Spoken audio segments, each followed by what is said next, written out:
Salut les renards, c'est Foxpy et bienvenue dans ce 43e épisode des puzzles faciles de Coding Game, Text Formatting. Alors l'énoncé il est assez concis, on va nous donner un texte en entrée qui sera contenu dans la variable inText, on le voit ici avec l'input, et ce texte il va falloir lui appliquer bien tout simplement un formatage. Alors quel est ce formatage? On a les règles de formatage ici, donc il faudra seulement un seul espace entre les mots, et s'il y aura des espaces en trop, par exemple entre le mot 1 et le mot arbre, il y a deux espaces, et bien il faudra supprimer un espace pour qu'il n'y ait plus qu'un espace entre le mot 1 et le mot arbre. Ensuite, il ne faut pas d'espace avant les points de ponctuation, donc par exemple le point d'interrogation, le point d'exclamation, le point virgule, etc.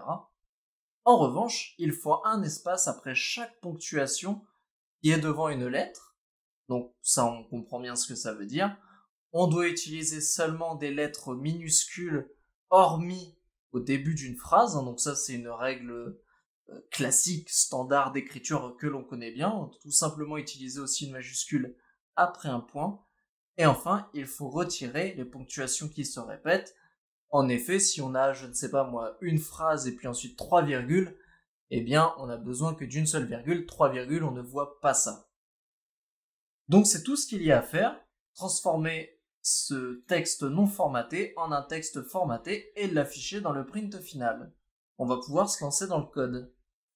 Je vais commencer par supprimer les commentaires de Coding Game. Alors ici on a tout simplement notre variable inText et je vais créer une première boucle donc pour ponctuation dans, et là je vais créer une liste qui va contenir toutes mes ponctuations. Donc on va avoir le point d'exclamation, on va avoir le point normal, on va avoir la virgule, on va avoir le point d'interrogation, on va avoir le point virgule, on va avoir le double point et on va avoir l'espace. Donc là, pour chacune de ces ponctuations, on va appliquer la méthode clean punctuations. Donc ici, je fais appel à une méthode personnelle, clean punctuations, qui va prendre en paramètre la ponctuation qui m'intéresse et mon texte. Alors, on va tout de suite aller coder cette méthode. Donc, on met sa définition tout en haut de l'IDE. Donc, def in punctuations. Et là, ici, en paramètre, elle prend la ponctuation dans la variable punctuation et notre texte. Donc, la première chose que je vais faire, c'est instancier un booléen qui sera égal à true, qui s'appelle too many punctuations. Celui-ci va nous dire, en fait, tant qu'il y a trop de ponctuations, on va continuer de faire des tours de boucle pour nettoyer notre texte. Alors, je vais mettre justement un petit commentaire. On retire les ponctuations en trop. Et là, ici, on va avoir notre boucle. Donc, while too many punctuations. Et ici, on va procéder à nos if. Alors, ce que l'on sait, c'est qu'on ne peut pas avoir deux fois une ponctuation de suite. Ça n'existe pas dans la langue française ou voire dans la langue anglaise, puisque je crois que les phrases qui sont données sont dans la langue anglaise. Donc tout simplement, si on a une ponctuation qui est répétée, donc une ponctuation qui apparaît deux fois, trois fois, etc., dans notre texte, alors on va remplacer cette ponctuation. Donc on va faire inText est égal à inText.replace et on va remplacer cette double ponctuation par une simple ponctuation. Alors imaginez ici, on est sur le point d'exclamation et il y a trois points d'exclamation. Ponctuation plus ponctuation, ça va être un point d'exclamation et un point d'exclamation. Donc au premier tour de boucle, on va trouver deux points d'exclamation et on va les transformer en un seul point d'exclamation. Puis au deuxième tour de boucle, il restera encore deux points d'exclamation et là ces deux points d'exclamation, on les transformera en un seul point d'exclamation. Autrement dit, on va parcourir notre mot plusieurs fois jusqu'à ce qu'on l'ait totalement nettoyé. Ensuite, sinon, si on a un espace et une ponctuation, rappelez-vous, c'est dit dans les règles de l'énoncé, il ne faut pas d'espace avant les ponctuations. Donc, si on a un espace plus une ponctuation dans inText, à ce moment-là, inText égale, et là on fait inText.replace, donc c'est une fonction qui va remplacer ce qui est donné en premier paramètre par ce qui est donné en second paramètre. ici, ce que l'on veut remplacer, c'est l'espace plus la ponctuation par tout simplement une ponctuation. Et sinon, si on n'a rien trouvé de tout cela, c'est que notre ponctuation pour celle-ci, eh bien tout est bon, et too many punctuations passe à false. Après cette boucle while, on va faire un dernier petit test. Si ponctuation est différent de l'espace, et là ici on va faire inText est égal à inText.replace ponctuation par ponctuation plus un espace. Et on va renvoyer inText. Alors j'explique ici ce petit bout de code. En effet, ce qui nous est donné dans l'énoncé, c'est qu'après chaque ponctuation, il nous faut un espace. Donc ici, pour ne pas avoir deux espaces, on teste si ponctuation est différent d'espace. Et si tel est le cas, on remplace notre ponctuation par une ponctuation suivie d'un espace. C'est pour respecter la règle numéro 3 qui est ici. Donc là, on en a fini avec cette méthode. On va pouvoir continuer notre code. Ici, je vais écarter un petit peu. Hop, on va revenir ici. Maintenant, on va regarder si nos majuscules et nos minuscules sont bien placés. Alors pour ça, on va refaire une boucle for i in range. Et là, on va parcourir la longueur de inText. Donc i va aller de 0 à la longueur de inText exclu. Et on va regarder, par exemple, si la première lettre est en majuscule ou non, ou si une lettre qui est après un point est en majuscule ou non. Et si ce n'est pas le cas, il faudra la mettre en majuscule. Donc on va regarder, donc si i est égal à 0, donc si on est à la première lettre et que on n'a pas inText de i qui est en majuscule, alors il faudra passer cette lettre en majuscule, mais on a également une autre situation dans laquelle il faudra passer notre lettre en majuscule.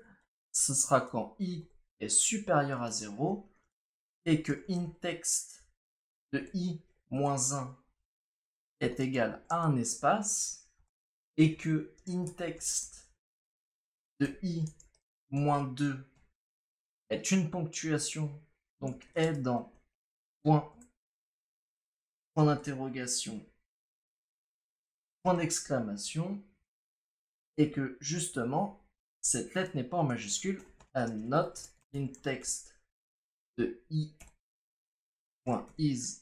upper, alors, à ce moment-là, il faudra passer la lettre en majuscule. Donc, inText sera égal à inText de 0 i plus inText de i en majuscule, donc on a fait appel à la méthode upper, plus inText de i plus 1 jusqu'à la fin. Alors je m'explique, donc si est égal à 0, c'est qu'on est au tout premier caractère de inText, et que cet élément-là n'est pas une majuscule. IsUpper, c'est un booléen qui permet de dire si c'est une lettre majuscule ou non. Alors à ce moment-là, on met la lettre en majuscule, c'est-à-dire que si notre phrase commence par une minuscule, on passe la lettre en majuscule, et si nous sommes un peu plus loin dans la phrase et qu'on a une lettre en minuscule après une ponctuation, donc par exemple après un point, et on sait qu'après une ponctuation, il y a un espace. Donc notre lettre, elle sera à inText de i, à inText de i-1, il y aura un espace, et à inText de i-2, il y aura une ponctuation, donc soit le point d'interrogation, soit le point d'exclamation. Et si notre lettre n'est pas en majuscule, alors on la passera en majuscule. Donc là, ce sont les deux cas pour lesquels on a besoin de passer une lettre en majuscule si elle est en minuscule et que bien elle devrait être en majuscule d'après les règles de l'orthographe et de la grammaire française anglaise. On a un autre cas à vérifier, là par contre, c'est le cas où justement la lettre est en majuscule alors qu'elle devrait être en minuscule. Donc sinon, si i est différent de 0 et qu'on n'a pas inText de i-2 dans les ponctuations, donc le point d'interrogation et le point d'exclamation, et que inText de i est en majuscule, alors à ce moment-là, il faut repasser la lettre en minuscule. Donc inText est égal à inText de 0i.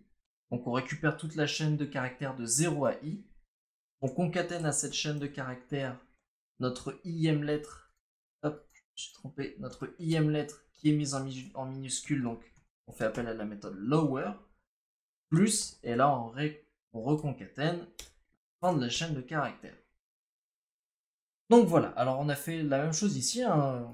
Quand on a voulu remplacer notre lettre en majuscule parmi la chaîne de caractères, ce qu'on a fait, c'est qu'on a récupéré notre chaîne de caractères allant de 0 jusqu'à i exclu. Ensuite, à l'indice i, on a replacé notre lettre en majuscule, et ensuite on a remis la fin de la chaîne de caractères. Alors là, c'est pareil, si i est différent de 0, donc si on est au milieu de la chaîne de caractères, et que inText de i-2, donc 2 emplacements avant notre lettre, on n'a pas de ponctuation et que pourtant notre lettre est en majuscule alors qu'elle ne devrait pas l'être, à ce moment-là, on la repasse en minuscule en reconstituant la chaîne de caractères comme ceci. Il nous reste une dernière chose à voir avant de lancer les tests, c'est si on a un espace à la fin, alors on n'en veut pas, on le supprime, donc si inText de -1 est égal à un espace, inText de -1, ça veut tout simplement dire le dernier caractère. On prend le dernier élément de notre chaîne de caractères. Alors, inText est égal à inText de double point -1. Cette écriture veut dire qu'on récupère tous les caractères sauf le dernier. À présent, on peut afficher notre chaîne de caractères formatée avec les bonnes règles d'orthographe et de grammaire. On va pouvoir lancer les tests. Alors, c'est parti.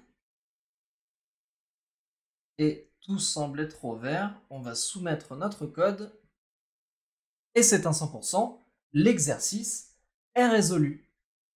Alors ça fait un moment que je ne le fais pas puisque je manque de temps, j'étudie plein de choses en ce moment et que j'ai pas que la chaîne dont je dois m'occuper, donc c'est vrai que j'ai plus trop le temps de faire des revues de code de la communauté, mais sachez que sur Code in Game, vous pouvez cliquer ici pour voir les meilleures solutions pour ce puzzle, et c'est toujours intéressant d'aller regarder un petit peu ce qu'ont fait les autres pour résoudre l'exercice.